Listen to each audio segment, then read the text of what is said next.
Pleasure to be here, and we would like to ask you some important questions, Sure. which are important for us as students of this major. And first question is, what are the main differences between education of librarian and work of librarian in countries like England or United States, and what is your experience? What are the differences in those countries? I really can only speak in terms of... do I need this? Can you hear at the back? Okay. Oh, you're recording. I can't do this. Thank you. I can only speak really about the United States and England, but there has been a huge change in the last 40 years, say. It used to be that almost all the faculty of library schools were people who had worked in libraries. I mean, you would find some other faculty members who were maybe specialists in children's literature or something like that, but most of them were people who were librarians. Their background was librarians. In the United States in particular, this has changed tremendously in that the faculty of most LIS schools, Library and Information Science schools, are not librarians. They're people who came from various disciplines, economists, sociologists, philologists, all kinds of different people. And the big effect of this, from my point of view as a former library administrator, is that there's a big gulf between what is taught in the schools and what is done in libraries. And things that I would have regarded as essential to any librarian's education, such as cataloging, have become minor topics, or even topics that you can choose to take or not choose to take. The result of that is, I think this is a very negative development, because I think it results in two things. One is that those of us who work in libraries seeking to hire new people coming in find that they lack a basic understanding of many of the important aspects of actual library work. And secondly, I think it disappoints many of the students, the majority of whom go into LIS schools because they want to work in a library, some kind of library, a special library, a children's library, a public library. And this education is not equipping them for that.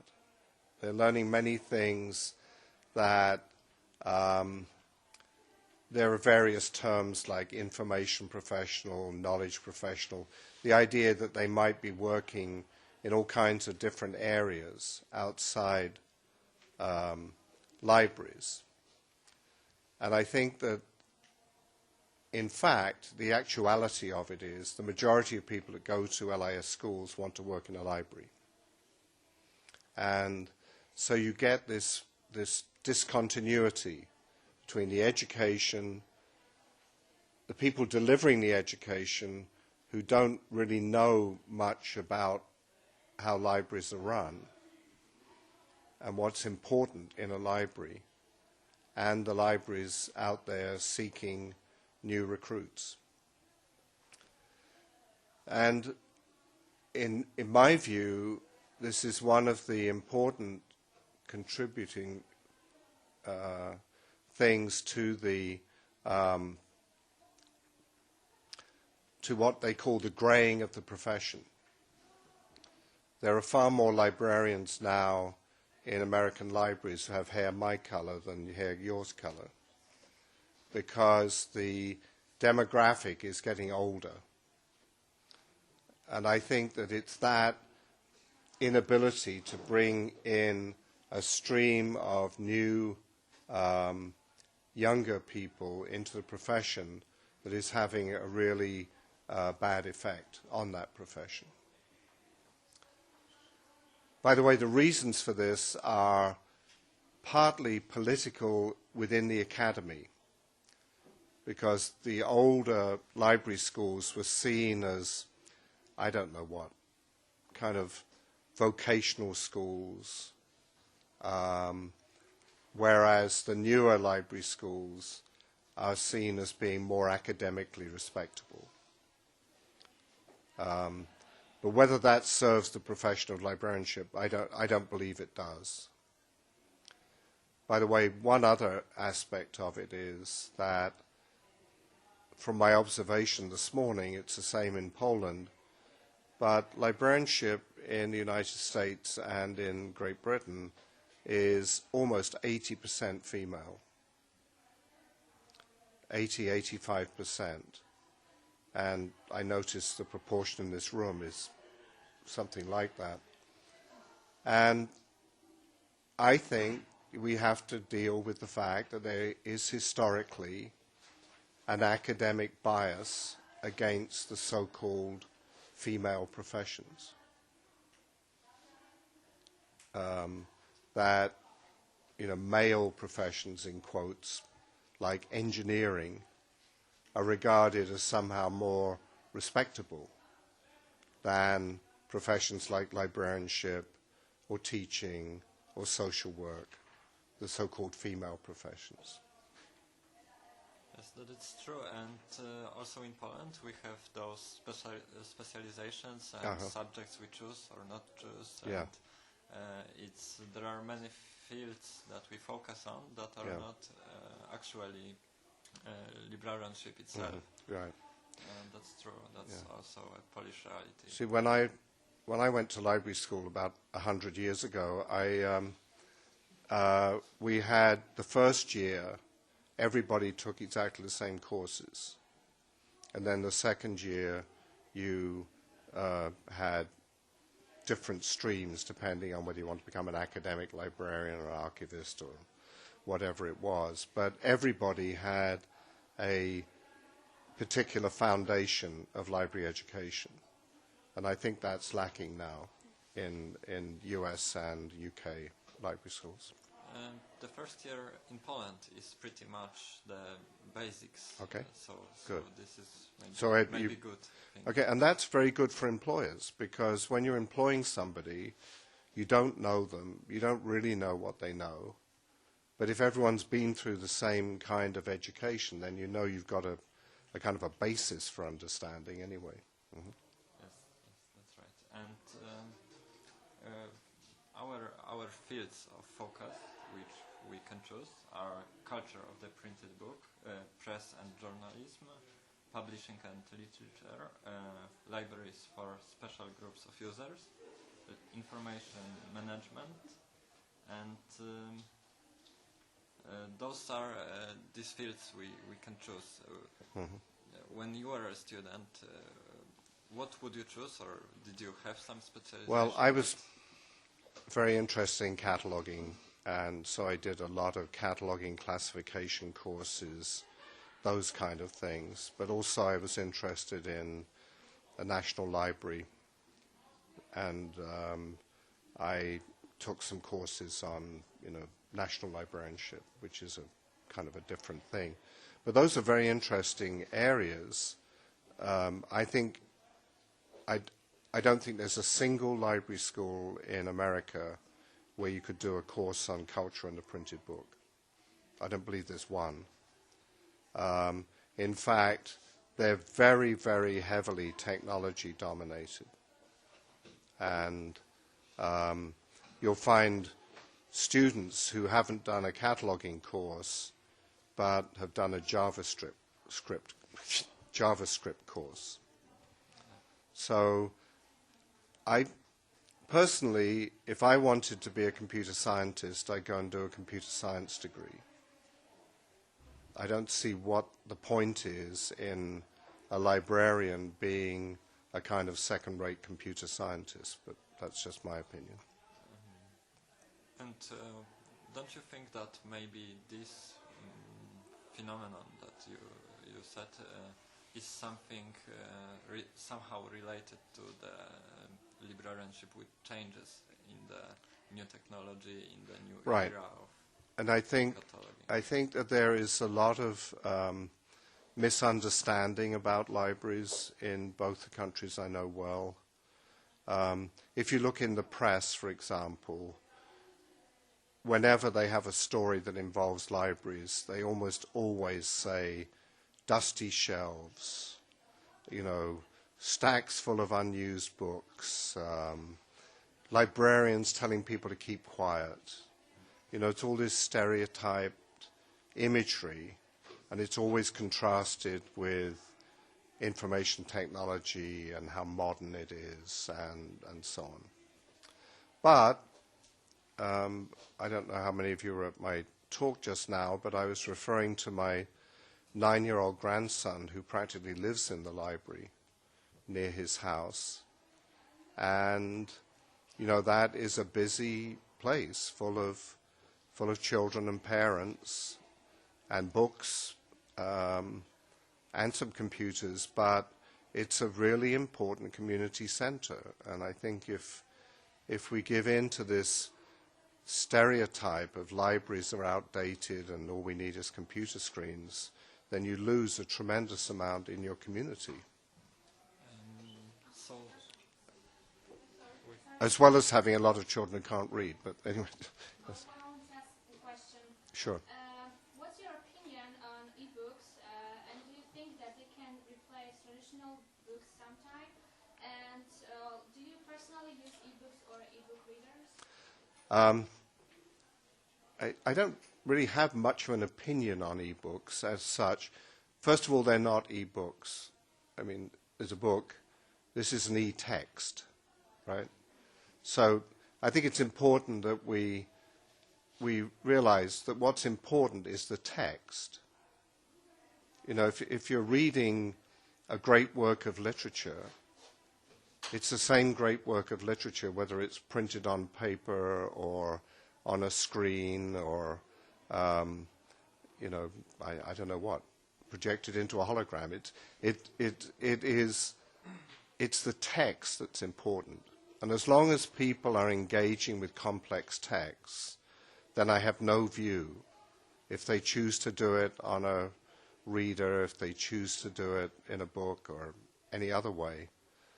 But my suspicion is that, in fact, a lot of electronic texts, so-called electronic books, are not being read as you read books. For example, the Google project to digitize these millions of books. The object of that is so that people can find a particular paragraph with a particular word in it, not to read the entire book. I mean, nobody's reading these books. And I think it's very important to the future of our culture that reading of complex texts is at the heart of learning.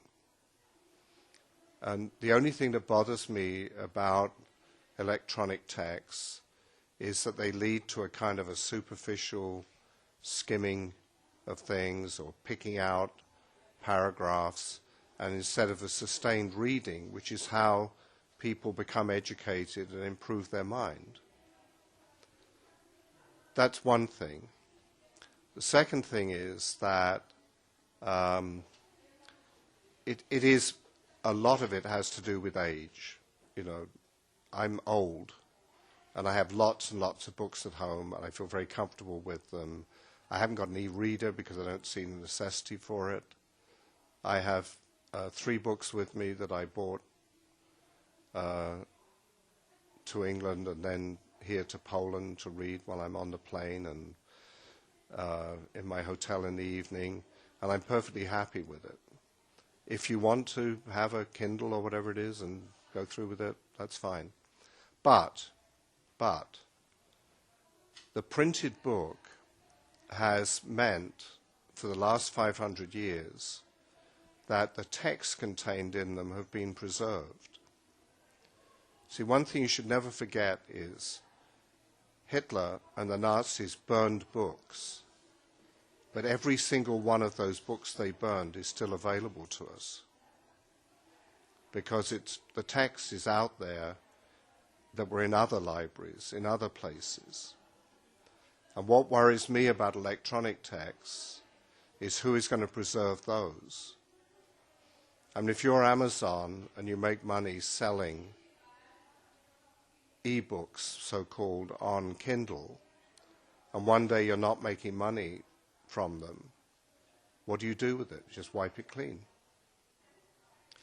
And so I think in a way, we stumbled on a very successful way of preserving texts. See, before the invention of the printed book in the Western societies, it was all manuscripts.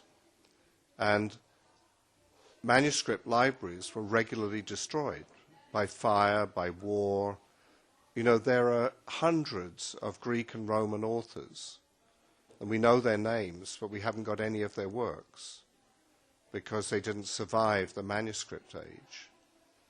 And what worries me is that we're leaving a period of about 500 years of stability and the preservation of texts, and we're going into a new kind of electronic manuscript age in which texts are altered and destroyed and lost.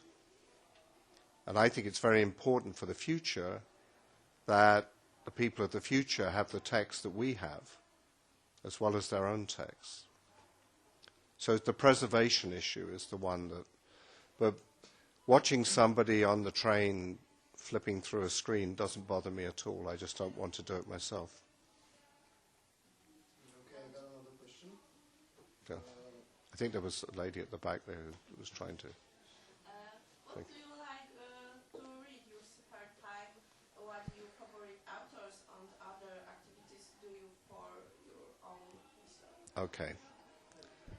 I wish I could say I only read great works of literature, but in fact I read a great many detective stories, which I'm addicted to.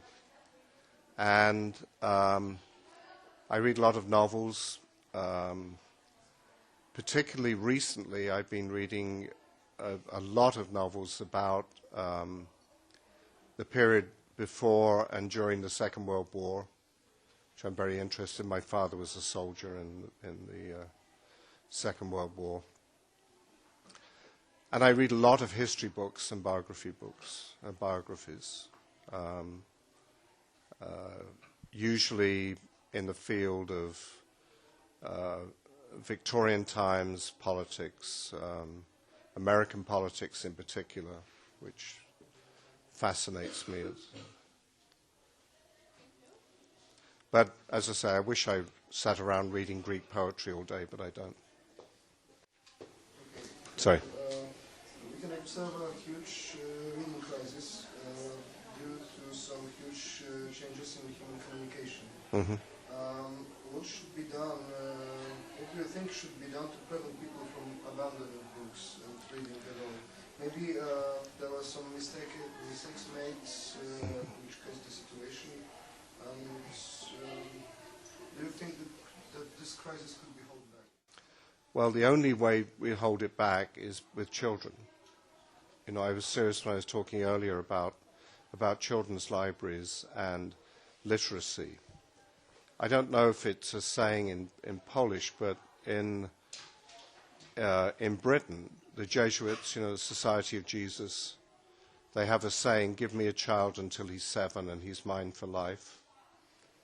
And my view is that if children are taught to read and love to read by the time they're 7, 8, 9, then they never forget it. You know, people are always talking about how teenagers don't read. But teenagers didn't read when I was a teenager. Teenagers have other things they're interested in. I mean, my daughters were great readers as children, read very little as teenagers, just what they had to at school, and then gradually picked it up, and now they're great readers again. And I think it's acquiring the habit of reading and loving reading. I mean, that's the point. It too often you see it as a kind of a task, something that you have to do, a duty. Whereas if you introduce a child to reading early enough, by reading to them, by encouraging them to read, then they'll always be a reader. And no matter what the technology is, because my grandsons, and I have grandchildren in London too. I noticed my granddaughter who's 12. She uses a computer, an iPad or whatever it is, a lot, but she also reads a lot. So I don't think children have, you know, it's not a zero-sum game. It's not you either spend all the time on a computer or you read. I think if you get them early enough, then, but if you don't get them early enough, if they're not taught to read and enjoy reading by the time they're 10 or 11, then you really have lost. And so I think that that's absolutely crucial. One other thing is that I think that schools and universities should have many more courses that are based on reading. You know, Columbia University in the United States has had a very successful program for many years for freshmen called the Great Books Program. And they have lists, and you can choose different things from different parts of the list. But the course is to read these books and write essays on them and comment on them and discuss them. And that, to me, is worth any amount of lecturing and so on. I would much rather have a class where everyone had read 1 or 2 books, and we discussed those and the implications of them, than I would have a class in which I stand up and talk and they take notes or go to sleep or whatever they do. So I think the crucial thing is encouraging children early to read and love reading, and the second thing is to integrate reading into the curricula of schools and universities and colleges. And then at least you end up with an educated class who can profit from reading. And really, someone who spends their entire time in what the American term is infotainment, you know, watching television, playing video games, and so on and so forth, is powerless. I mean, people wonder why people don't vote, why they don't take an interest in politics. It's because they haven't got the mental equipment to deal with it. It's too complicated, so they forget about it.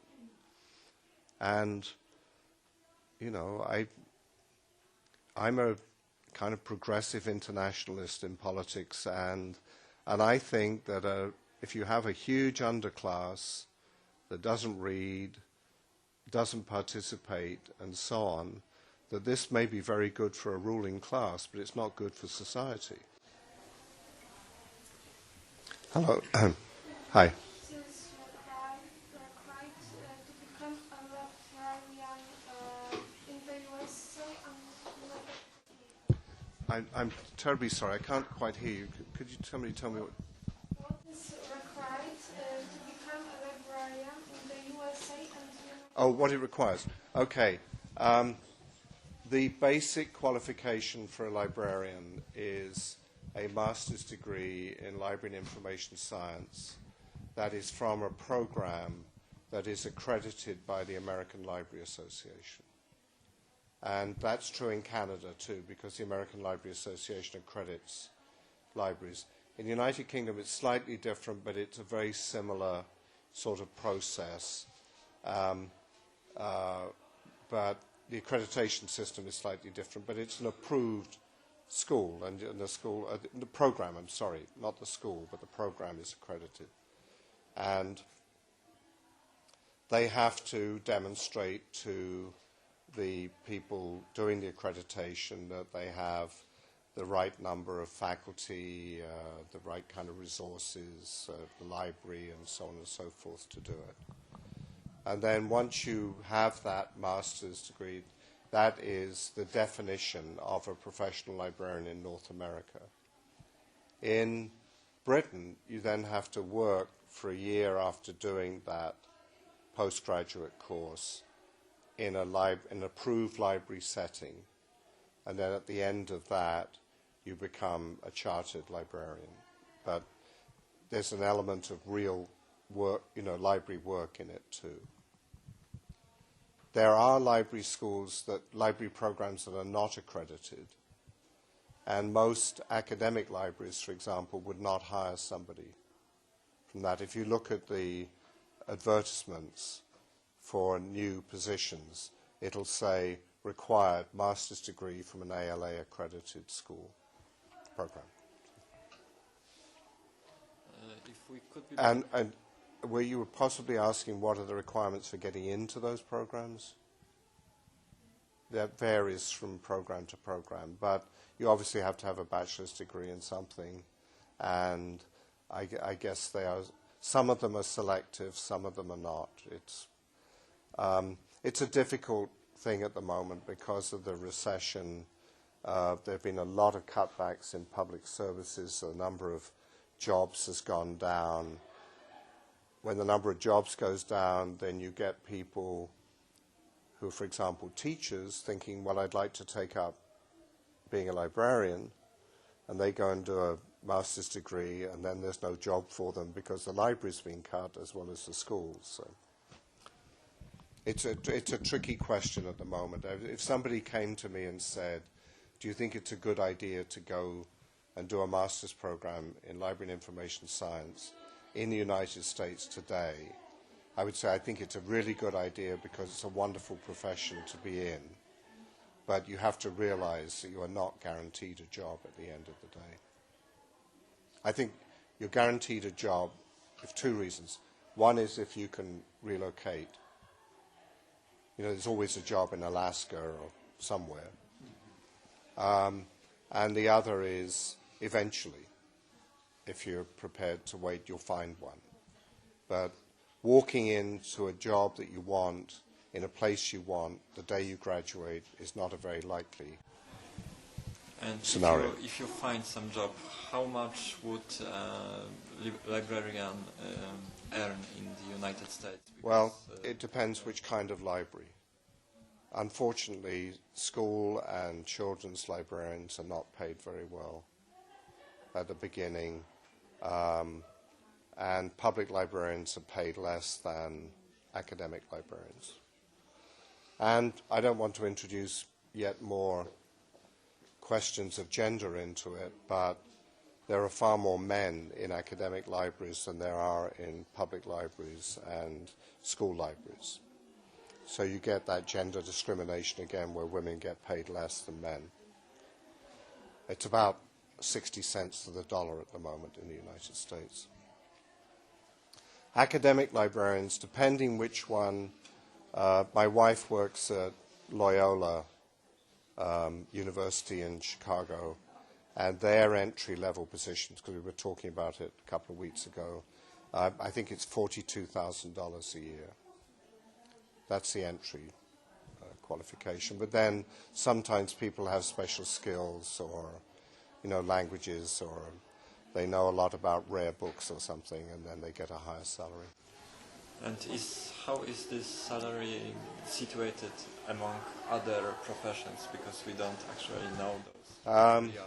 Well, in academia, librarians are not paid as well as the faculty.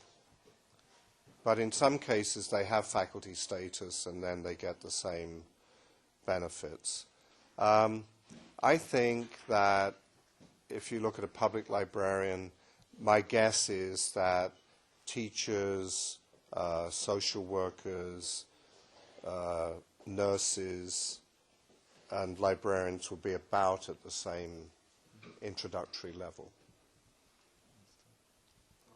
And yet again, if you notice, the common feature between teachers, social workers, nurses, and librarians is that the vast majority of them are women. What about United Kingdom? United Kingdom, I'm not really that sure now. The one thing I did learn about the United Kingdom last week is that the second most common language in the United Kingdom today is Polish. We know that. Yes. So, but I have, to be honest, I have no idea. I don't think they pay as well. American libraries have historically paid far better. One of the reasons I work in America. Do you think it's hard to get a job in the United Kingdom as a librarian? Because I think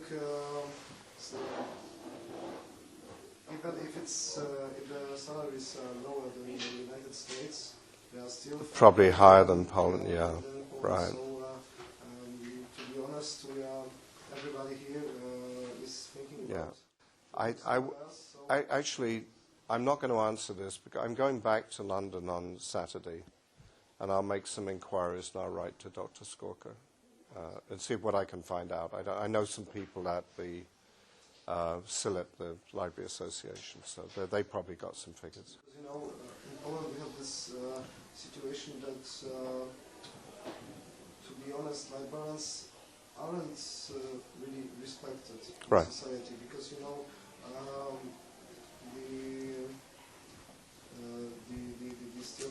the stereotypical image of a librarian is an old lady with big glasses and... How many old ladies with big glasses are there in here? I mean, it's crazy. Kind of deaf and not really liking people to come to the library. Right, and tell them to keep quiet and, dust and, Is the situation in States any different? Because I think people don't realize that this job is quite hard. Right, and I think, I don't know what it's like in Poland, but in the United States, everybody hates politicians, and almost everybody likes their own congressman. So, and I think it's rather similar to that, in that everybody has this sort of idea of libraries as musty old places full of forbidding women, telling them to keep quiet. But they like their own library. I mean, library use is quite high in the United States. Chicago has a wonderful public library system, which is very heavily used. And you ask anybody going in and out of that library what they think, they say, oh, it's a wonderful place. The librarians are so helpful, they're nice people, And, most of them look like you. They don't look like, miserable old women. Or miserable old men, in my case. And how do you like Krakow so far? Well, I haven't seen anything of it. I came in from the airplane, and I'm staying out in this university quarter there, and I went for a walk around this morning. It's very green. I like there's a lot of trees and hedges and so on. I enjoyed walking around. I like looking at the architecture of the houses, but I'm hoping to go to the old quarter and the hill, whichever the hill is, tomorrow. And I had an old friend who was from Krakow, many, many years ago, a woman I knew who was a cataloger, she was actually from Krakow. She went to Jagiellonian University, and so did her husband. And they were in a class with Pope John Paul II, Wojtyła, when he was a young man, as a student. So I've always had a good idea about Krakow. Because we have some astonishing museums and libraries in here, and this is kind of the city that we are proud of, our museums. Right. So did you have time to visit anyone? I have a guidebook, and I was hoping to do that. I have Friday off, so I'm going to look around then. And I noted there's a tremendous number of universities. Yes. I mean, it's a really university centre for... It's a relatively small town. What is it, 750,000 or something like that? Yeah. Maybe it's a small for someone from the United States, but it's still the second biggest. Right, but you know, I used to live in Fresno, California, which has nearly 1 million inhabitants, and we had one university. So, on the other hand, Fresno was not quite as old as Krakow. Yeah.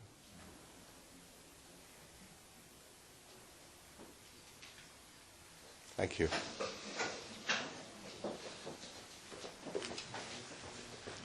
By the way, I used to work in a public library in a suburb called Ealing, and we had a lot of Polish, this was in the 50s, and we had a lot of Polish emigres living there, and we had a lot of Polish books for them that none of us could read, but they were all in brown bindings up on the wall, and people used to come in there. So. British people of a certain age have a very fond view of the Poles because of the Second World War and the number of Poles that came to England and so on. So I don't know how it is now, but certainly at my age we had, because I was brought up a Catholic, so we had Polish neighbours who went to the same church and so on. Thank you very much. Okay, well, it's a pleasure to talk to you. And I hope you noticed I wore socks to mention it. It's a pleasure.